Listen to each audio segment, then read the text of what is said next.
English blog is a coming where my home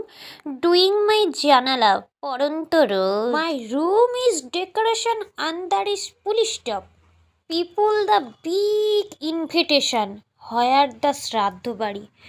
going late Khaing the মাছের ঝোল hugging the pet শ্রাদ্ধ বাড়ি blog is very dangerous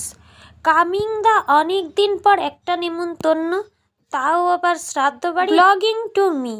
pumping the কুমড়োর বীজ খাইং দা পেট চুইং দা রেডি এখন যাব মায়ের হোম মায়ের পুজোয় কামিং সুন শনিবারই শনি দেবতা গৃহরাজের পুজো ইজ ভেরি গুড করপতি শনিবার গৃহরাজের পূজা হঠাৎ করে দেখিতে পারবে কিংরাজের ধসা গেটিং টু বাড়ির দিক হয়ার তো getting is train to be late my dating is fail going to home এখন আমি বানাবো মোমো ইজ দি রোল মোমোর প্যাটার্ন শেপ হয়েছে দারুণ সুবাস গন্ধ তাই এখানে স্টিমে দিয়েছি একটা ফ্রাই মোমো কেন্দ্র ইটিং দ্য মোমো খাইং দ্য পেট আশিঙ্গা টাটা দেখা হচ্ছে কাল আবার বেস্ট